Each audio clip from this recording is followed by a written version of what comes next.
Une marche blanche est organisée demain à Binic dans les Côtes-d'Armor. Il y a un an, un chauffeur, Thierry Morfois, mourait après avoir chargé des algues vertes dans son camion.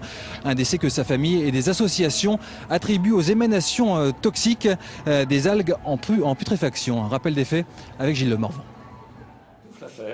Il avait 48 ans, une vie normale, une fille, un petit-fils, un métier, ramasseur d'algues vertes, et il est mort. Le 22 juillet 2009, Thierry Morfois faisait une nouvelle fois la navette entre les plages et le centre de traitement des déchets de l'Antique quand il a succombé au volant de son camion, infarctus. Depuis plusieurs jours, il se disait incommodé par les odeurs de ses cargaisons. Comme il a marqué le dernier message juste avant sa mort, j'en ai marre sur son portable, j'en ai marre des algues vertes, putain d'algues, eh bien croyez-moi, je dis aujourd'hui que la vérité se fasse, putain d'algues. Mais il n'y a pas de lien de cause à effet avéré entre les algues et le décès, dira le procureur. L'affaire est classée, ce qui va faire bondir la famille, les écologistes et quelques scientifiques reconnus.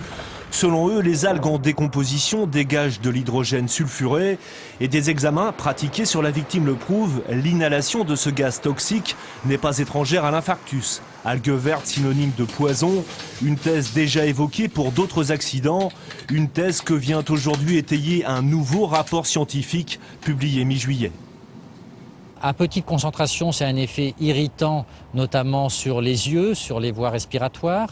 À concentration plus élevée, vous pouvez déjà avoir des signes qu'on appelle neurotoxiques, c'est-à-dire des maux de tête, des vertiges, accompagnés voire de nausées et de vomissements. Et puis à concentration encore plus élevée, c'est des risques d'accident aigu brutal, soit cardiaque, soit coma, voire décès.